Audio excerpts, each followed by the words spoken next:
Ada 3 periode seperti tadi saya jelaskan, bahwa periode klasik atau periode yang lama ya, paling tua, kemudian periode pertengahan atau transisi, dan periode modern atau kebangkitan kembali.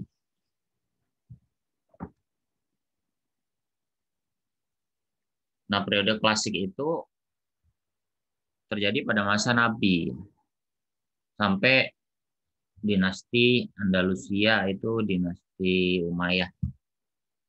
Ya, nanti habis materi ini ada dinasti-dinasti. 2 periode stagnasi dan transisi dimulai tahun 1500 sampai 1950, dan yang ketiga periode kebangkitan kembali. Gitu ya.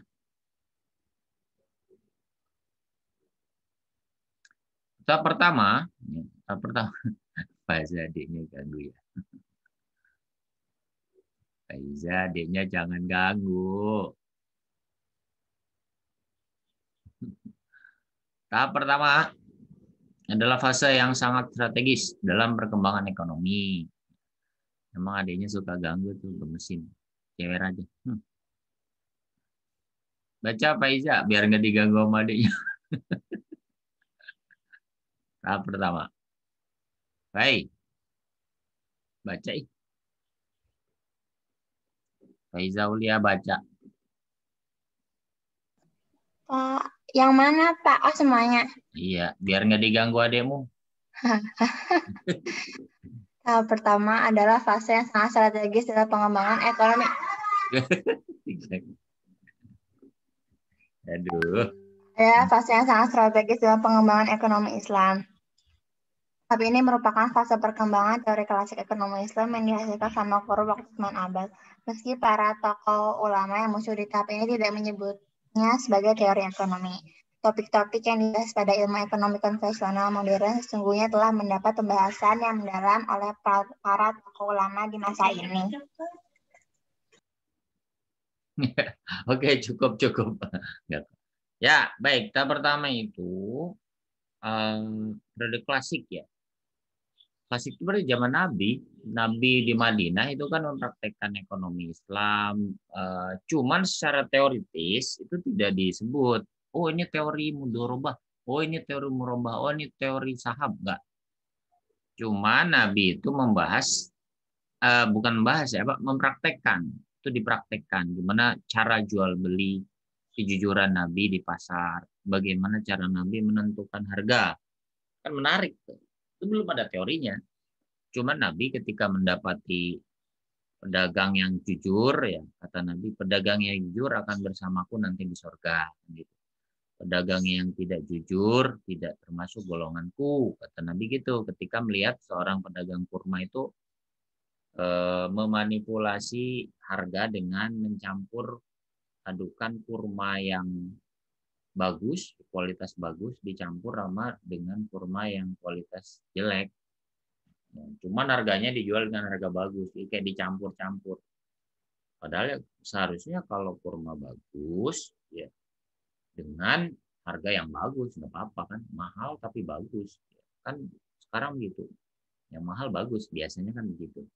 Ya emang harus begitu. Sedangkan yang murah, ya murahan biasanya. Murah cepat rusak, apalagi KW. Seperti itu, bukan yang ori, tapi yang KW. Secara fisik sama tapi KW. Ini ya. Nah, itu harga pasar itu ditentukan saat itu oleh Nabi. Jadi jangan meninggikan harga pasar, jangan menjatuhkan harga pasar. Kalau meninggikan harga pasar berarti orang nanti nggak bisa beli, ya, masyarakat, karena harga tinggi nggak mampu daya belinya. Ya, kalian kan orang ekonomi. Terus kalau harga rendah ya rugi pedagangnya. Gimana orang murah ya? Murah gimana mau untung? Juga kemudian Nabi menetapkan peran pajak, ya, pajak, zakat, ya, zakat perdagangan, zakat peternakan, ya, zakat emas, zakat perak, zakat pertanian, itu sudah ada. zaman Nabi. Itu bagian dari konsep-konsep ekonomi secara umum, ya, secara umum. Masuk kemudian ke poin bahwa selepas Rasulullah meninggal, kemudian digantikan oleh para khulafaur rasyidin, Abu Bakar, Umar, Utsman, Ali, nah, digantikan oleh generasi tabi'in. Ya, pada saat itu kemudian muncullah ulama-ulama penerus, ya, seperti Abu Yusuf, Abu Ubaid, ya, Imam Al-Ghazali, ya, terkenal nih Imam Al-Ghazali, Ibnu Taimiyah, ya, Ibnu Qayyim Al-Jauziyah, Ibnu Khaldun, Al-Maqrizi, dan lain-lain. Nanti kalau ada pertanyaan, tokoh ulama di bawah ini termasuk golongan tahap teori ekonomi syariah yang keberapa? Ya, disebutin Abu Ubaid, Al-Ghazali, Ibnu Taimiyah, terus yang terakhir misalnya Muhammad Syafi'i Antonio. Siapa nih Muhammad Syafi'i Antonio? Tokoh modern. Ya, tahap pertama. Tahap kedua. Safa. Safa bisa baca? Bisa. Oke, silakan. Baca Safa biar enggak kriip-kriip. Kriip-kriip apa sih? Perkembangan ekonomi Islam mengalami stagnasi. Hampir tidak ada hal baru yang berkembang pada periode ini. Pada fase ini, yang menjadi representasi utama kekuatan dunia Islam adalah dinasti Turki Utsmani. Dengan kontribusi pentingnya adalah menjadi wakaf tunai sebagai mesin pertumbuhan ekonomi selama kurang lebih 5 abad. Konsep yang berkembang adalah asuransi syariah. Lalu pada awal abad 19, seorang ulama mazhab Hanafi yang bernama Ibnu Abidin tahun 1784 sampai 1836 Masehi menjadi tokoh ulama pertama yang membahas secara eksplisit definisi, konsep, dan pola transaksi asuransi yang sesuai dengan syariat Islam. Pembahasan tersebut kemudian diperkuat oleh Muhammad Abduh melalui fatwanya pada awal abad ke-20. Fase ini juga menjadi saksi tumbuh dan berkembangnya ilmu ekonomi konvensional di daratan Eropa. Oke, terima kasih Safa Marsan. Nah, tahapan kedua itu sudah masuk ke dunia modern sih. Dunia modern kalau tadi disebutkan oleh Safa itu di Barat sudah mulai berkembang. Kalau kamu belajar sejarah itu adalah revolusi industri. Ini sudah masuk ke tahap kedua ya. Pak Har itu bisa bahas. Pak Har ya? Terus sejarah tapi Pak Elgi, Pak siapa? Sejarah. Pak Reza yang ngajar sejarah. Iya, Pak. Iya siapa? Iya Pak. Saya nyebutin 3 Iya, nama. Pak Iya. Elgi sama Pak Reza. Oh 2 guru. Nah, ini pada dinasti Turki Utsmani kan udah tahun 1900 ya. Itu udah modern. Nah, dunia modern itu yang berkembang apa? Wakaf tunai. Wakaf tunai itu uang. Jadi uang diwakafkan, kayak saya misalnya punya uang 1 juta, saya wakafkan di lembaga wakaf, Badan Wakaf Indonesia, misalnya BWI kan Badan Wakaf Indonesia. Nah, uang 1 juta saya itu nggak boleh habis. Maksudnya itu nggak boleh dibelikan barang-barang yang habis. Maka kemudian uang saya yang 1 juta itu dikumpulkan sama wakafnya Pingkan, wakafnya Safa, wakafnya yang lainnya, ya, sampai jumlahnya 1 miliar. Banyak. Baru habis itu dibeliin tanah. Tanahnya buat apa? Buat rumah sakit. Rumah sakit korban apa sih? Rumah sakit buat kaum duafa ya, kaum lemah ya. Rumah sakit untuk orang-orang miskin. Nah, itu wakaf tunai ini tuh gambarannya seperti itu. Ya. Nah, siapa ulama yang terkenal saat itu adalah ulama mazhab Hanafi, yaitu Ibnu Abidin. Kemudian ada juga Muhammad Abduh. Ini udah masuk ke mulai berkembangnya Islam di Mesir. Baik, terakhir tahap ketiga. Tahap ketiga itu tahap kebangkitan kembali ekonomi Islam di pentas dunia. Saat ini para ekonomi Islam masih melakukan proses reformulasi ilmu ekonomi Islam bagi sebuah disiplin ilmu yang mampu menjawab tantangan ekonomi dunia. Ini apalagi sekarang kan dikembangkan merger ya, penggabungan 3 bank besar ya, Bank BRI, BNI sama Bank Syariah Mandiri itu nanti akan melebur jadi Bank Syariah Indonesia, BSI, Bina Sarana Informatika, bukan BSI, Bank Syariah Indonesia. Nanti runningnya bulan Februari katanya. Ini salah satu bentuk konsistensi pemerintah dan bentuk dukungan dalam pengembangan ekonomi Islam di tanah air. Apa yang dimaksud dengan riba? Riba itu adalah cara bahasa riba az-ziyadah, artinya tambahan, atau an-numu. An-numu itu berkembang. Ya. Secara istilah adalah riba penambahan atas harta pokok tanpa adanya transaksi bisnis real. Skema pembagian riba terbagi jadi 2. Yang pertama riba dalam jual beli. Yang kedua riba dalam hutang piutang atau pinjaman, meminjamkan utang. Riba dalam jual beli itu kalau ada pertukaran barang riba dengan kualitas berbeda, cash dan tunda. Apa barang riba itu? Barang riba itu adalah emas, perak, kurma, gandum, jelai, dan garam. Ini sesuai dengan hadis. Ya. Jelai itu sejenis gandum. Dia makanan pokok di Arab. Maksudnya apa riba di sini? Kenapa haram hukumnya? Kalau pertukarannya itu sesama jenis, kayak emas dengan emas, ya, maka beratnya harus sama. Ya. Karena dulu jual beli itu barter bentuknya. Barter tukar menukar. Karena dulu belum ada uang tunai. Belum ada currency kayak sekarang, istilah ekonominya currency. Belum ada dolar, belum ada ringgit, belum ada pound sterling, belum ada rupiah, belum ada. Dulu zaman Nabi itu saling bertukar, emas, perak, kurma, gandum, gila-gila. Nah, kalau jenis barangnya itu sama, maka beratnya harus sama. Jadi nggak boleh kurma yang bagus 1 kilo ditukar dengan kurma yang nggak bagus 5 kilo. Meskipun keduanya itu ridho itu boleh.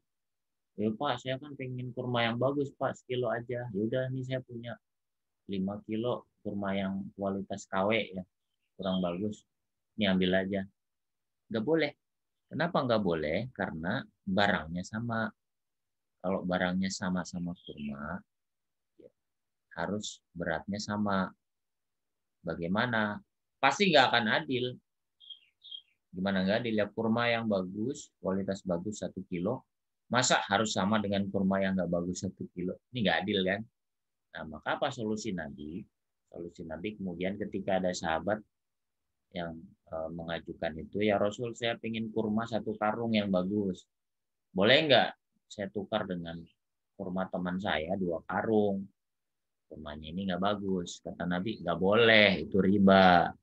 Terus apa solusinya? Solusinya, kurma yang jelek itu, yang 2 karung itu kamu jual dulu, ya, baru kemudian buat beli, hasil penjualan itu buat beli kurma yang bagus tadi.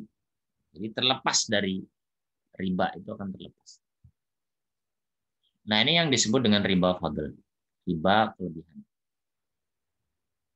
Nah, kalau riba dalam utang itu tambahan yang dipastikan sejak awal.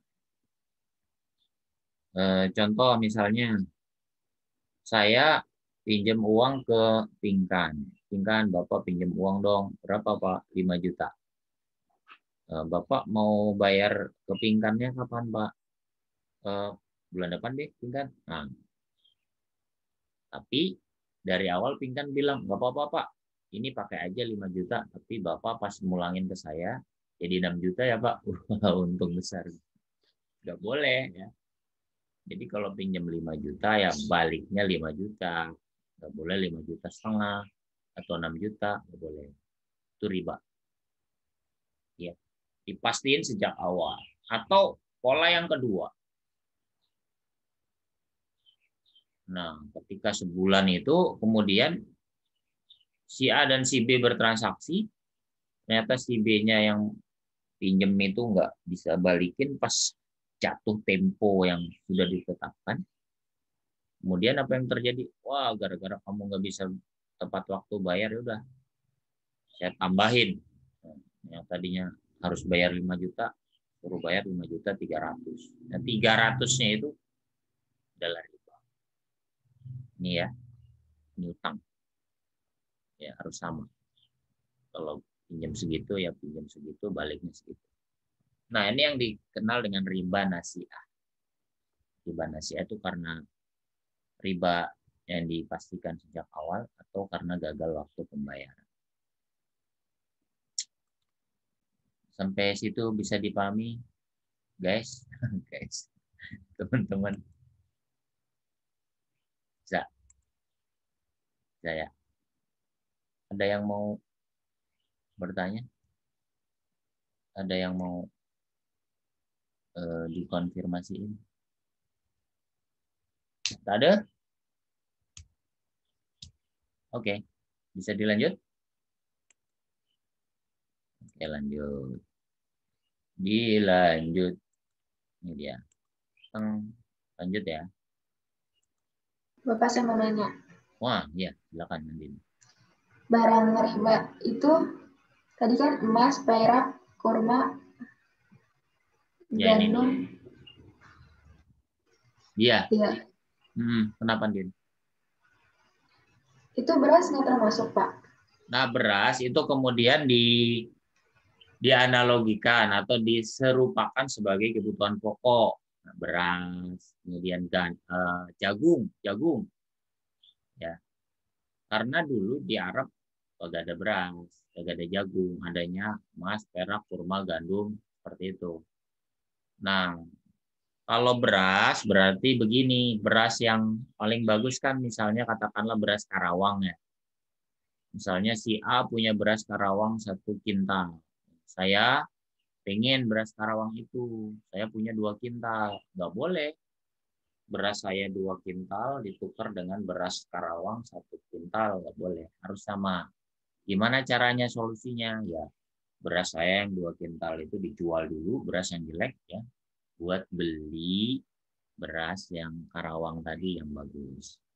Itu gandum juga seperti itu, ya. Gandum juga seperti itu. Itu sebagian ulama yang kemudian menganalogikan, mengkiaskan ya bahwa terkait dengan barang-barang atau benda-benda termasuk kebutuhan pokok. Nah, kalau berbeda jenis, emas mau ditukar dengan gandum, silakan. Emas mau tukar kurma, silakan. Itu mah nggak ngaruh. Yang penting ada kesepakatan ya. Yang penting bayarnya tidak telat, ya kontan dan waktunya disepakati. Itu Andin. Baik. Ada Oke, Pak. lagi? Makasih, Pak. Sama-sama. Ada yang lain? Tak ada. Kita lanjut. Nah, ini penjelasannya. Riba fadl atau kelebihan jika sesama jenis komoditi di atas dibarter atau ditukar, emas dengan emas, emas dengan emas, perak dengan perak, maka harus terpenuhi 2 syarat. Apa syaratnya? Kontan dan timbangannya sama. Iya, 1 kintal, 1 kintal, 1 kilo, 1 kilo. Harus kontan, cash, langsung pada saat itu. Kenapa harus langsung, Pak? Karena kalau biasanya sudah beda hari atau mundur-mundur waktunya sebulan, setahun, itu harganya akan beda.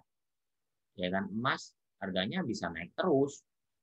Yang tadinya tukar, misalnya si Fulan nukernya tahun ini, kemudian dia bayarnya tahun depan, harganya udah beda. Itu rugi nanti. Ini ya riba dalam jual beli. Nah, kalau ada nasiah itu penangguhan, penyerahan penerimaan jenis barang ribawi yang diparter tadi. Jadi saya nuker emas dengan perak. Ya. Kemudian saya bayarnya bukan sekarang, tapi bulan depan. Ini nggak boleh. Kenapa? Bulan depan harga emas itu berubah tiap hari, bahkan nggak nyampe sehari udah berubah. Biasanya kalau di Bursa Efek Jakarta tuh BEC ada penutupan hari ini kan, biasanya di berita TV kan. Suka nonton TV nggak? Nggak ya.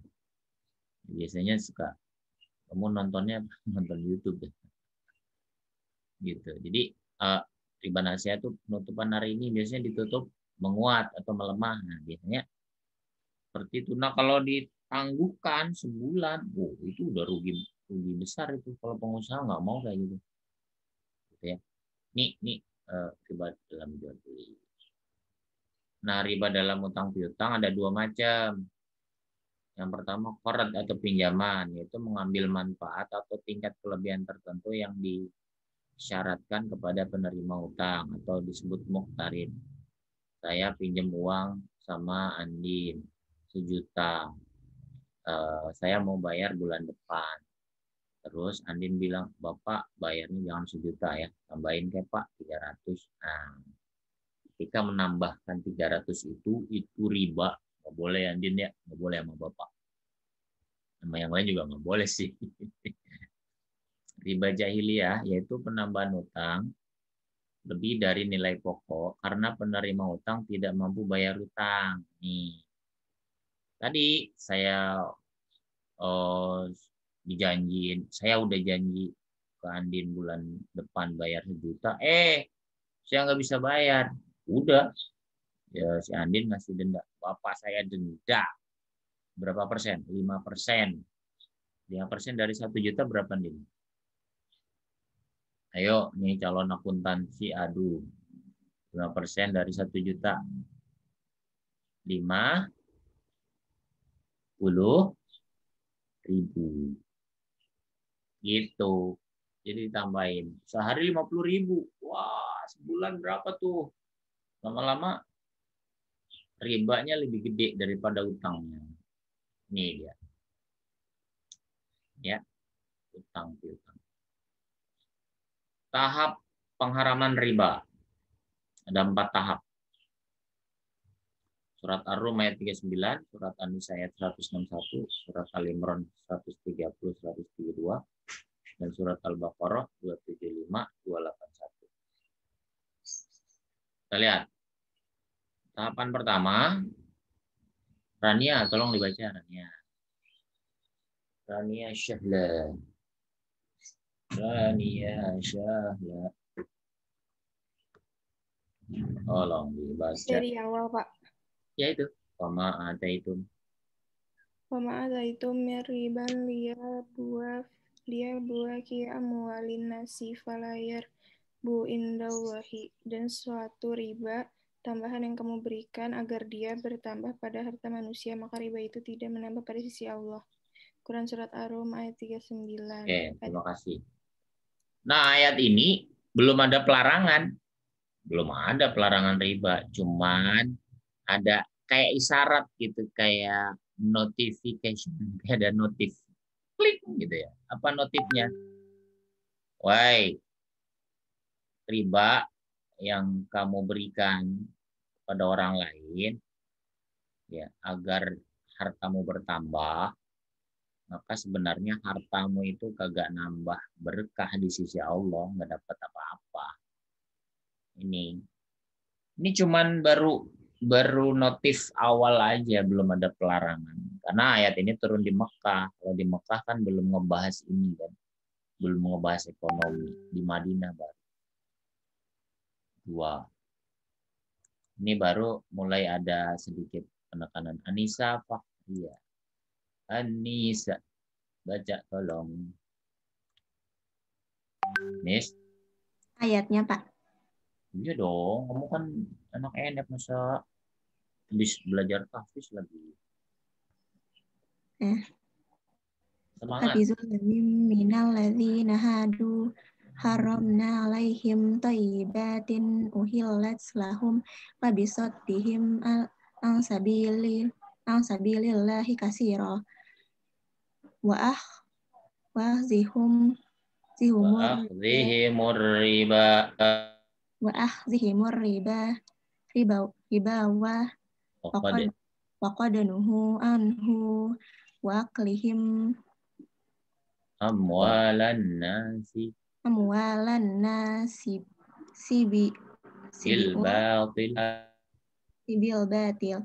wa a'tadna lil kafirina minhum azaban alimah. Alima, Anissa, nggak usah ngebut. Terima kasih. وَبِظُلْمٍ مِّنَ الَّذِينَ هَادُوا حَرَّمْنَا عَلَيْهِمْ طَيِّبَاتٍ أُحِلَّتْ لَهُمْ وَبِصَدِّهِمْ عَن سَبِيلِ اللَّهِ كَثِيرًا. Guru tahfiz saya ya? Ya ilah.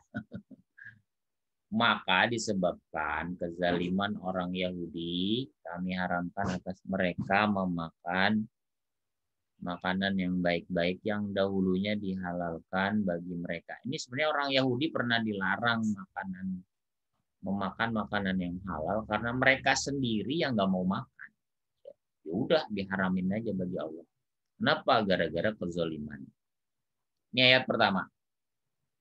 Nah, ayat 161-nya baru mulai ada penekanan. Wa akhdhihimur riba wa qadanuhu anhu wa atlihim amwalan nasi bil batil wa a'tadna lil kafirina minhum azaban alima.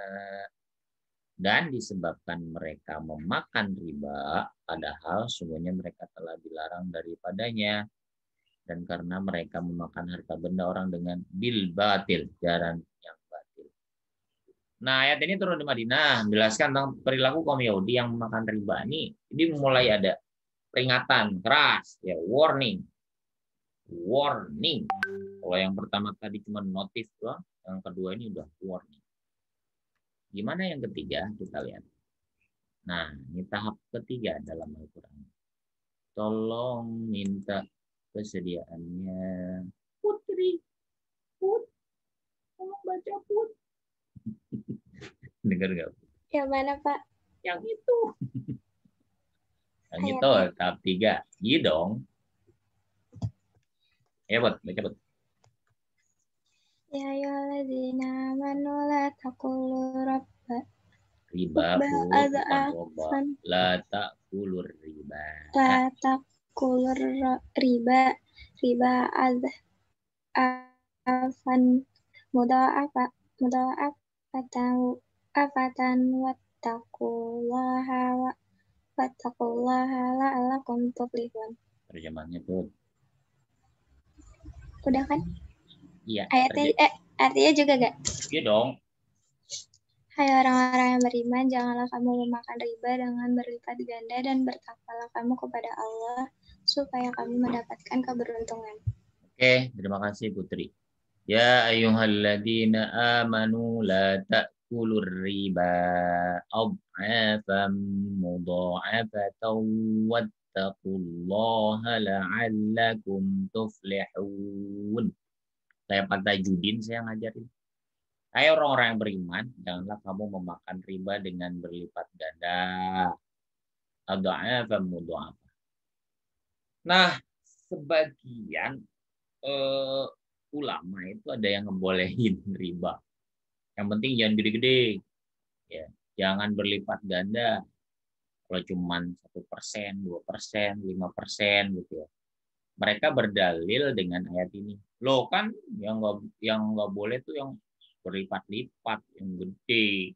Kalau yang cuma kecil nggak usah, nggak apa-apa. Ini kata mereka. Di antaranya misalnya ulama dari Mesir ya. Muhammad Abduh gitu ya. Juga ada sebagian ulama di Indonesia yang ngebolehin ini. Ya kalau nggak berlipat ganda mah nggak apa-apalah, cuma dikit doang. Tapi apa? Ternyata dibantah oleh Allah Subhanahu wa taala dengan ayat yang keempat. Ayat keempat ini menjadi pamungkas, senjata pamungkas, menjadi hukum yang menjadi keputusan bahwa riba itu totalitas haram. Saya pingin Rahel. Semangat Rahel. Apa Pak? Tolong baca Arabnya. Bisa Arabnya? Baca? Iya dong, Rahel kan anak NM. Oke. Oke. Bismillahirrahmanirrahim. Ya ayyuhallazina amanu taqullaha wa daru ma baqiya minar riba in kuntum mu'minina fa in lam Minar riba Rahel bukan roba. Minar riba bukan roba. Minar riba. Itu yang mana sih Pak? Ya itu kan di bawah tasdid ya. Kalau di bawah tasdid. Iya. Udah ingat. Yeay.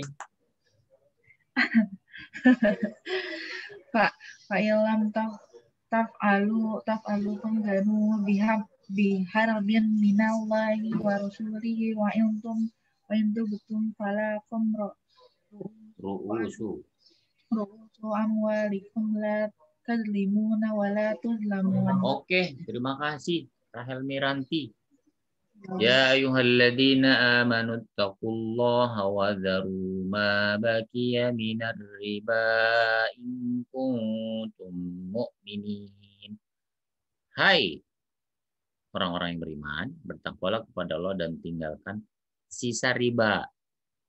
Ya, wa dharu ma baqiya minar riba. Tinggalin semua sisa riba. Nah, ini para ahli agama, para ulama bilang alif lam pada kata ar-riba itu artinya punya fungsi lil jinsi, artinya jenis. Jadi semua jenis macam riba, baik jual beli, baik banyak jumlahnya, baik sedikit, hukumnya tegas, haram. Ini kalau tadi kan di tahap ketiga kan, yang penting nggak gede-gede lah, mengecil boleh. Nah, tapi ditegesin sama Allah dalam tahap keempat. Ini loh, mau besar mau kecil. Nah, semakin lama riba tuh semakin besar ya. Kasihan yang utangnya belum lunas tapi ribanya terus. Larangan riba dalam hadis. Rasulullah melaknat orang yang menerima riba, orang yang memberi, orang yang mencatat, 2 orang saksi, dan beliau bersabda, hum sawa, semua sama. Dan fatwa Majelis Ulama Indonesia nomor 1 tahun 2004 jelas ya, bunga bank sama dengan riba. Bunga bank sama dengan riba. Dan riba itu hukumnya haram. Oke.